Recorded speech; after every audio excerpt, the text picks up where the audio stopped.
ვარშავზე ციხიდან გამოუშვებენ, ვისაუბროთ საერთაშორისო ვითარებაზე. გიორგი ხატიაშვილი ჩაგვერთვება, პოლიტიკის მეცნიერებათა დოქტორი. გიორგი, მადლობა, მადლობა რომ ხართ ჩვენთან ერთად.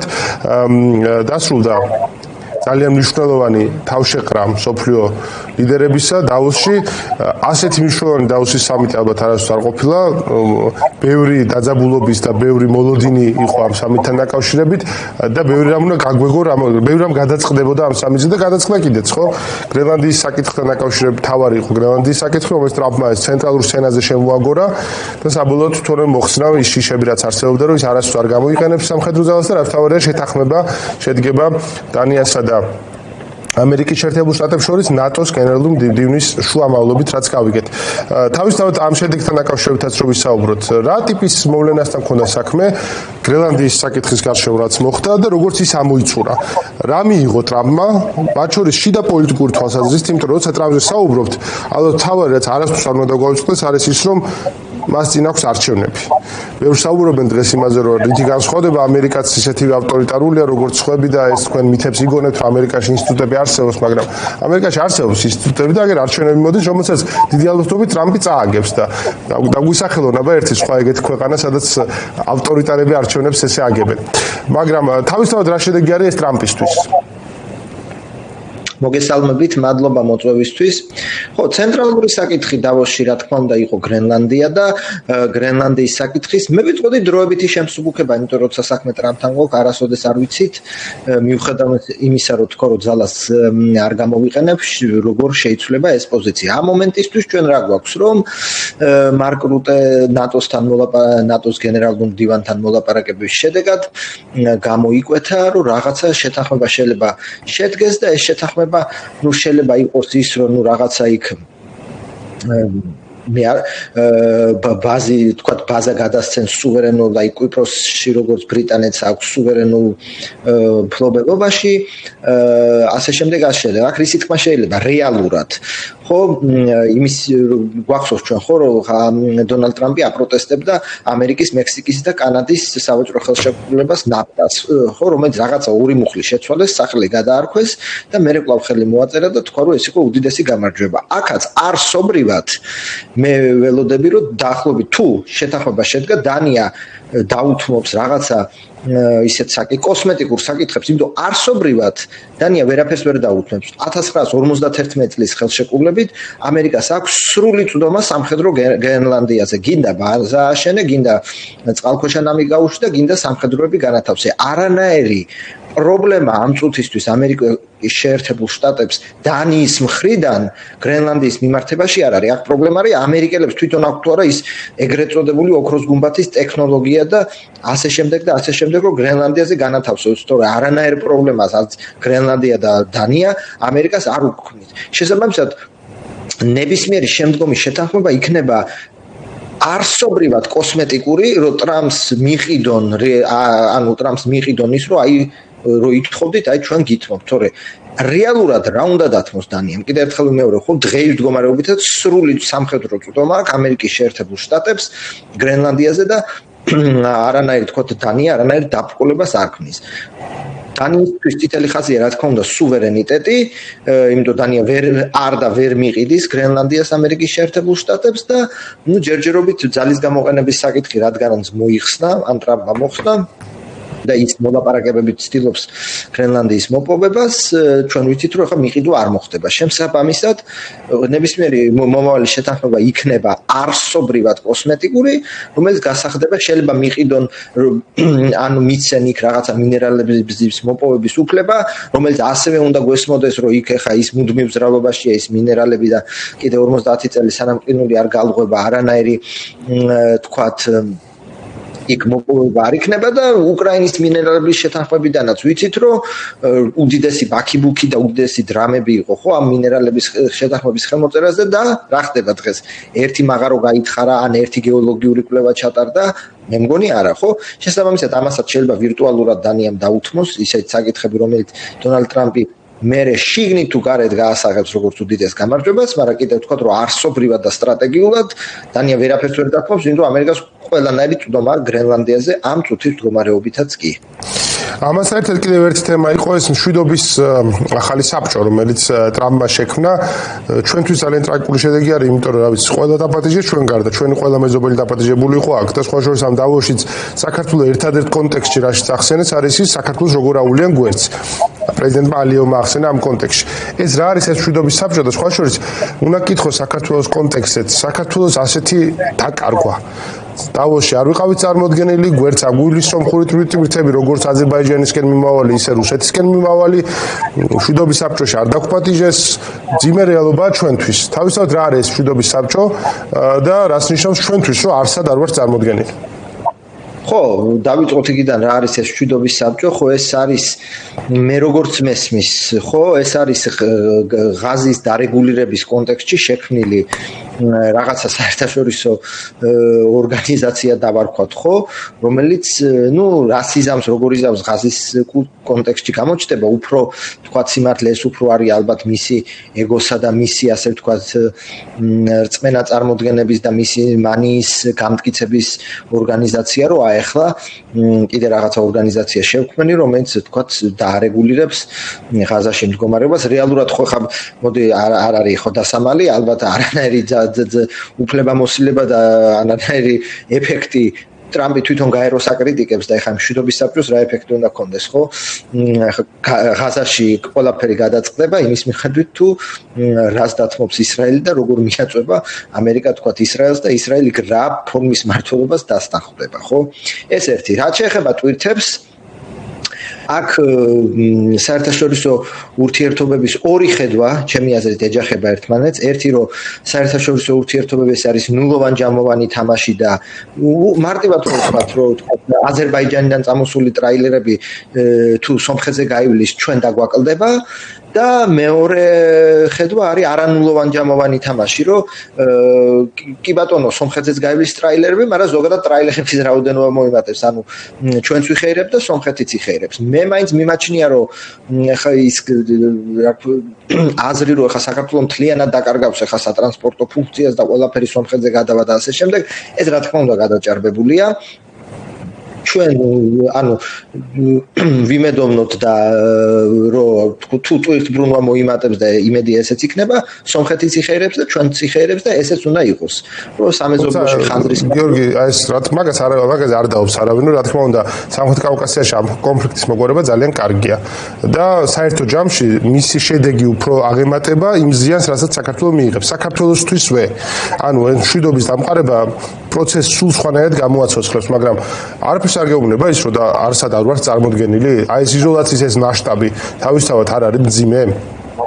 ხო, რაც შეეხება იზოლაციას, რა თქმა უნდა, ეს არის იმის გამოხატულება, რომ ჩვენ ასე ვთქვათ, ნაჩხუბრები ვართ, ხო, მიუხედავად იმისა, რომ რამდენი ერთი წელი გავიდა, ხო, ტრამპის პრეზიდენტობიდან, ეს ყმადაღელებული ურთიერთობების გადატვირთვა ვერ მოხერხდა, თუ არ მოხერხდა და ასე ვთქვათ, ნაჩხუბრები ვარ თუ გაბუტულები ვარ თუ ამერიკაში არსებობს ესე ვთქვათ, ხო, ინსტიტუციური და ბიუროკრატიული მემკვიდრეობა, ხო, რასაც ვთქვათ, საქართველოში deep state-ად მოიხსენიებენ, რომ ის ხო ყველა ბიუროკრატი ხო არ მიდის მთავრობა რო იცვლება და შესაბამისად ეხლა საქართველოსზე რა ვთქვათ ინფორმაციაც არსებობდა, რაც ასე ვთქვათ, ხაღალდების მიმოცვლაც არსებობდა ბაიდენის ადმინისტრაციიდან, ის გადმოვიდა ტრამპზე. რახან ბიუროკრატები შეიცვალნენ, არ ნიშნავს ზოგიერთი, ხო? არ ნიშნავს, რომ უცებ ეხლა მიდგომა შეიცვლებოდა ქვეყნის მიმართ და მით უმეტეს არ ნიშნავს, რომ ეხლა წინარე ადმინისტრაცია, რომელსაც ესე აკრიტიკებდი და ამბობდი, რომ საქართველოში ორი რევოლუციის ცდელობა და მეორე ფრონტის გახსნა უნდა. ეხლა ახალმა ადმინისტრაციამ ეს ყველაფერი დაივიწყოს და სუფთა ფურთლიდან შენთან დაალაგოს ურთიერთობები. იმ კონტექსტში, როცა პირდაპირ თქვა საქართველოს გეოპოლიტიკური მნიშვნელობა ამერიკისთვის არის ძალიან დაბალი თუ არა ნოლის ტოლი, იმიტომ რომ არაერთხელ მithქვამს რა აკლდება ამერიკის შეერთებულ შტატებს თუ არ დაულაგდა საქართველოს მთავრობას, ხო? არაფერი. ჩვენ ინტერესებშია რომ დავლაგდეთ ამერიკის შეერთებულ შტატებთან და შესაბამისად ეს ჩანს, ხო? ანუ იმითი რომ უბრალოდ იგნორით, ხო? იგნორით. არც მაინდა-მაინც კრიტიკაც არ გვესმის, ხანდახან რაღაცა შეიძლება გაიჟღეროს კრიტიკამ. ამ ხრივ შეიძლება ეს გამარჯვება საქართველოს ხელისუფლების იმიტომ რომ ვიცით ხო, ხო ბაიდენის ადმინისტრაციის დროს net price-ის ბრიფინგი არ იწყებოდა საქართველოს ხელისუფლების კრიტიკის გარეშე და დღეს უკვე კრიტიკაც არ არის. დღეს არის უბრალოდ ესე თქვა იგნორი წინა ელჩის 10 წასული ელჩის დროს ჩვენ ვახსოვს განცხადება რომ რაღაცები შეუთვალეთ საქართველოს ხელისუფლებას და ველოდებით როდის გააკეთებენ, არაფერი არ გაკეთდა როგორც ჩანს და ჯერჯერობით გვაქვს ესეთი ამერიკის მხრიდან იგნორი და ჩამოუყალიბლება, ხო, არც კრიტიკა, არც რაღაცა საჯარო მოთხოვნებია, არის უბრალოდ ცივი იგნორი და რაც რა თქმა უნდა, ხო, კარგი არ არის ესეთი იზოლაცია. მე შედეგი მომტანია. გიორგი, ამას ერთად არის რაღაცა მოცემულობები, რომელიც ძალიან დონალდ ტრამპმა რამდენიც არ უნდა კრიტიკულები ვიყოთ, ხო, მის მიმართ და მის პიროვნების მიმართ, პიროვნული თვისებების მიმართ არის რაღაცა, რაც ზოგადად ახასიათებს ხოლმე და ხდება ხოლმე 30-40 წელიწადში ერთხელ. მის შემდგომი პოლიტიკა, ამერიკული პოლიტიკა, როგორი იქნება, ის მნიშვნელოვნად თავად განსაზღვრავს მას. ერთ დავიწყოთ იქიდან, რომ ალბათ პრეზიდენტ რუზველტის მერე ყველაზე მასაც კი გადაასწრო პოლიტიკაზე აქტიური გავლენის წლებით. 2015 წლიდან ის ამერიკულ პოლიტიკაზე პოლიტიკაში დიდ როლს თამაშობს და მთავარ ზეგავლენას ახდენს ამერიკულ პოლიტიკაზე. ეს არ დამთავრდება მის საპრეზიდენტო ვადით. საპრეზიდენტო ვადის შემდგომაც ვინც არ უნდა გაიმარჯვოს, რესპუბლიკელი იქნება თუ დემოკრატი, ტრამპზე რეაქცია ან ტრამპის გაგრძელება ან ტრამპის გამოსწორება იქნება მისი გზა. ტრამპი იქნება მაინც მთავარი ცენტრალური ფიგურა. და არის რაღაც მოცემულობები, მაგალითად ახლა დემოკრატმა რომ გაიმარჯვოს რა, ნატოს წევრ ქვეყნებს ეთქვის რომ აღარ დახარჯოთ შეერაღებაზე მეტი ფული, თუ სამხრეთ საზღვარს გახსნის ხელახლა და იმ უბედურებას მოაწყობს რაც ხდებოდა. ხო, არის რაღაც მოცემულობები, რაც აი როგორც რეიგანმა და ტეტჩერმა თავის დროზე რუზველტმა ისე შეცვალეს მთელი პოლიტიკის ადგილი, რომ აი მაგალითად რუზველტის შემდგომ მოსულმა ეიზენჰაუერმა საერთოდ არ უთქვამს უარი, ხო, ახალი შეთანხმების ამ კონტურებზე რაც რუზველტმა შექმნა, ისე როგორც რეიგანის მერე და ტეტჩერის მერე მოსულ ლეიბორისტებს თუ დემოკრატებს იმ შედეგებზე არ უთქვამთ უარი. ასეთივე შედეგები იქნება ტრამპის შედეგები, როგორც ქვეყნის შიგნით, ისე საერთაშორისო ველზე. ფიქრობ, რომ ესეთი გრძელვადიანი შედეგი იქნება ეს? რა თქმა უნდა, ეხა ეგ ბევრი ფაქტორით არის განპირობებული, პირველ რიგში რა თქმა უნდა ინსტიტუციური მემკვიდრეობა. შეიძლება მაგალითებიც ახსენე, მარტივი მაგალითია თქვა იერუსალიმში საელჩო, ხო? რა ქვია, უამრავი 95 წელს მიიღო ამერიკის კონგრესმა ეგ კანონი და ყველა პრეზიდენტი ასე ვთქვათ ავადებდა ამის ამოქმედებას. ტრამპმა გადაიტანა თელ-ავივიდან ამერიკის საელჩო იერუსალიმში და ვერც ერთი ამერიკის პრეზიდენტი რა თქმა უნდა არ და ვერ დააბრუნებს რომც უნდოდეს საელჩოს თელ-ავივში. ხო? შესაბამისად ეს ინსტიტუციური მემკვიდრეობის ნაბიჯები და ეს ანაბეჭდი რა თქმა უნდა დარჩება, როგორც ასევე ბაიდენის რაღაცა ანაბეჭდი დარჩა, არის რაღაცა ცვლილებები, განსაკუთრებით ტრამპის მეორე ვადაში რაღაცა კარდინალური ცვლილებები, თქვა რაღაცა საერთაშორისო ორგანიზაციებიდან გამოსვა, რაც ალბათ ხა დემოკრატი პრეზიდენტი თუ მოვა, სიმბოლურად მაინც ალბათ იუნესკოში და ჯანდაცვის მსოფლიო ორგანიზაციაში ამერიკა დაბრუნდება. რაღაცა ცვლილებები იქნება, მაგრამ წარუშლენი ანაბეჭდი და წარუშლელი კვალი, რა თქმა უნდა, ამერიკის პრეზიდენტი დატოვებს და აი ხა რასაც ალაპარაკობენ, რომ აი ეს გაციება ევროპასა და ამერიკას შორის ტრამპის დროს, ეს არის დროებითი თუ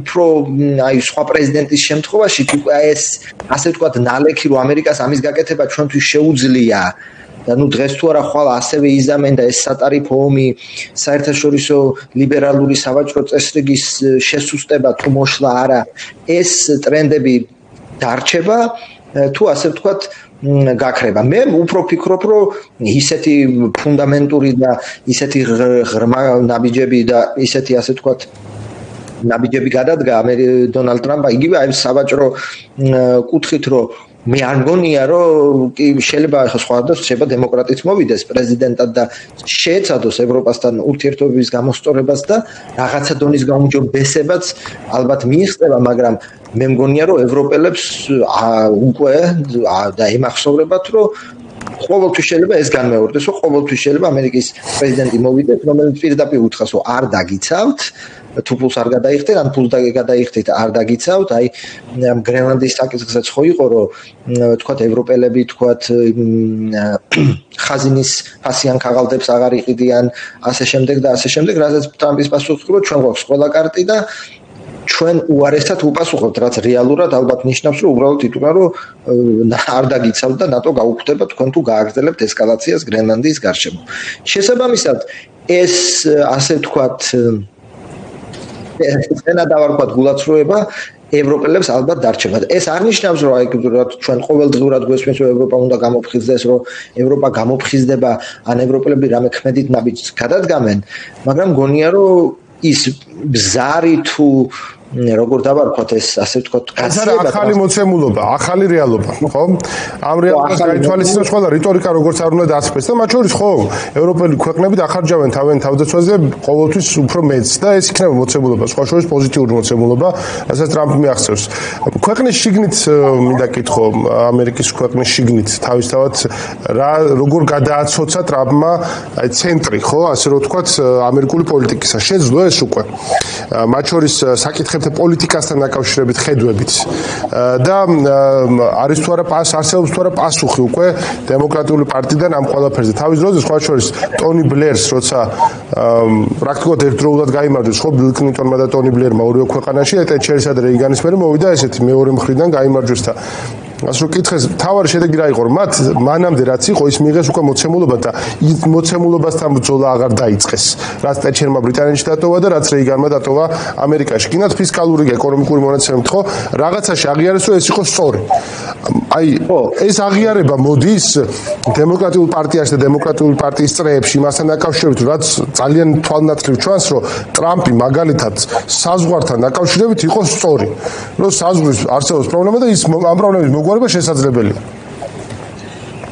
ხო, რაც შენ ახსენე, კი ბატონო, ხო ტერჩენმა და რეიგანმა კონსენსუსის შეცვალეს მარჯვნივ და თქვა კლინტონმა და ტონი ბლერმა უბრალოდ ცოტა რაღაცა მარცხნივ კოსმეტიკური გადახვევები ცადეს, მაგრამ რეალურად ხო ის კონსენსუსი გააგრძელეს და სხვა გამოსავალიც ალბათ არ ჰქონდა. აქ რაც შეეხება ჯერ კიდევ საკითხავია ხა ტრამპი შეძლებს თუ არა კონსენსუსის შეცვლას და ესე მარჯვნივ გადახვევას ეს ერთი, მაგრამ მეორე არის რომ მე რასაც ვუყურებ არა, ხო იმ კუთხით რომ დემოკრატების პასუხი ჯერჯერობით არის რასაც ჩვენ ესე ვთქვათ გაზეთებიდან ვკითხულობთ არის რომ ქვეყანაში არის ავტორიტარიზმი რომ ესე იგი საიმიგრაციო რეიდები ეს არის გესტაპო და ეს არის ფაშიზმი და რომ აი რაც სხვათა შორის კალიფორნიის გუბერნატორის ვთქვათ ინტერვიუდან დავოსში გამოჩნდა რომ ეს ევროპელები როგორ ელოლიავებით ტრამპს და დროა რომ ყველამ ვთქვათ ეს გამოაჩინოს ხარჯები და მაგრამ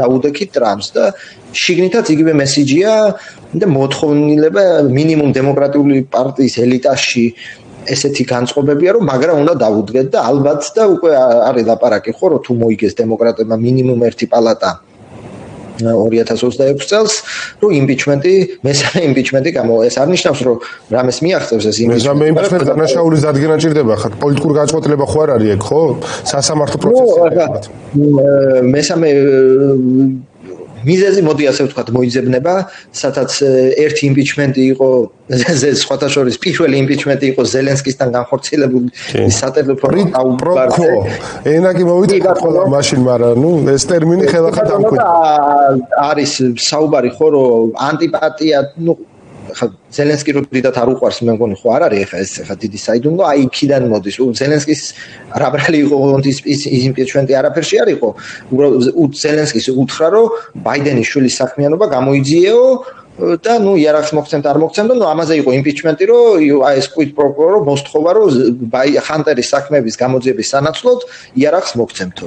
ხო, ამაზე მე გავიგეთ რომ დემოკრატი სენატორების წელი დელეგაცია ჩავიდა კიევში რომელმაც უთხრა რომ შემთხვევით მაგ საქმეს თუ გამოიძიებთ იცოდეთ რომ სენატში მაგ დახმარების პაკეტს დიდი პრობლემა შეექმნებაო და ეს quid pro quo ყველა მხრიდან გამოიყენებოდა როგორ ჩანს მაშინ. ხო და ნუ აი ზელენსკის ბრალი ნამდვილად არაფერში არ იყო ზელენსკი კი. ხო, იგივე მოყვა ამერიკის შიდა პოლიტიკურ ქარცეცხლში. კი. ამასთან ერთად და ბოლო კითხვა უნდა დაგისვათ გიორგი, დავოსის სამიძე ვნახეთ, გამოსვლა კანადის პრემიერ-მინისტრის და დიდი აქტუალობა გამოიწვია მან, კარგი სიტყვები ითქვა, მაგრამ ნუ რა იდგება ამის უკან კონკრეტული პოლიტიკის სახით ჯერ უცნობი არის. ასევე უკრაინის საკითხის მიმართულებით ზელენსკი და ტრამპი შეხვდნენ ერთმანეთს, ახლა ვიტკოფი და კუშნერი არიან მოსკოვში და ყველა იძახს რომ რაღაც კარგისკენ მივდივართ. აი რა არის ეს კარგი? ხო რაღაცა კითხე, კანადის პრემიერის გამოსვლა სხვა თემაზე იყო, მაგრამ ზოგად ატმოსფეროზეც მიუთითებდა, ხო, იქ რაღაცა ასე ვთქვათ, ერთგვარი რეაქცია იყო ტრამპის ბოლოდროინდელ რიტორიკაზე. უკრაინის საკითხით დავიწყოთ, არ ვიცი კარგისკენ მივდივარ თუ არა, მაგრამ ძვრები არის, ნუ დღეს არის, ხო? დღეს არაბთა გაერთიანებულ საამიროში პირველად შედგება სამხრივი შეხვედრა რუსეთ-უკრაინა-ამერიკის მედიაციით უსაფრთხოების საკითხებზე, ხო? რუსეთის დელეგაციას უხელმძღვანელებს რუსეთის სამხედრო დაზვერვის უფროსი ადმირალი, ეხლა გვარი არ მახსოვს. შესაბამისად ეს ძვრა არის, ხო? ეხლა ასეთი შეხვედრა, მე მგონი, რა ვიცი, 4 წელი ეს ომი გრძელდება, მაინც საჯარო შეხვედრები ჩვენ არ საჯაროდ განცხადებული, ასე ვთქვათ, ეს შეხვედრა არ გახსოვს, ანუ რაღაცა ტრეკზე, ასე ვთქვათ, რაღაცა წინსვლა არის. დასრულდა პუტინ კუშნერ უიტკოფის შეხვედრა და ნუ რაც ესე წავიკითხე, რაც ბატონმა უშაკოვმა თქვა, არის რომ პუტინს მოხსენდა დავოსში ტრამპის და ზელენსკის შეხვედრის, ასე ვთქვათ, შედეგები და ნუ შეთანხმდნენ, არის დაინტერესებული ტრადიციულად, რომ ჩვენ დაინტერესებული ვართ მშვიდობით, შეთანხმება არის რომ ტერიტორიული მოგვარების გარეშე ეს კონფლიქტი ვერ გადაწყდება და ის რომ სანამ ჩვენ გვინდა დიპლომატიით, მაგრამ თუ დიპლომატიით არ გამოდის, ჩვენ გავაგრძელებთ სამხედრო გზებით ჩვენი მიზნების მიღწევას, რაც უნდა ითარგმნოს ალბათ იმით, რომ კიდე ერთხელ განმეორდა, რომ ასე ვთქვათ, ესე მარტივად რომ ვთქვათ, რომ ზელენსკის მიაწეკით, რომ დონბასიდან გავიდეს და თუ არ გავა, ჩვენ ვიომებთ. მე ასე მესმის და ეს ალბათ ესეც არის, ეს კაცი ამას არ მალავს ამდენი წელია, რომ აიძულეთ ზელენსკი, რომ დონბასიდან გავიდეს. სხვა შემთხვევაში მე ცეცხლს არ შევწყვეთ. ნახოთ, აი ძალიან საინტერესო იქნება, როგორ იქნება ეს საბოლოო შეთანხმების საჯარო და რეალური ვარიანტები, ხო? საიდუმლო პროტოკოლები არ ექნება ამ შეთანხმებას, საიდუმლო პროტოკოლები, მაგრამ ნუ რაღაცა სხვა ბევრ თემაზე შეთანხმება თან მოჰყვება ალბათ უკრაინაზე შეთანხმებას. მადლობა ძალიან დიდი. გიორგი ხატიაშვილი იყო ჩვენთან ერთად, საერთო პოლიტიკის მეცნიერებათა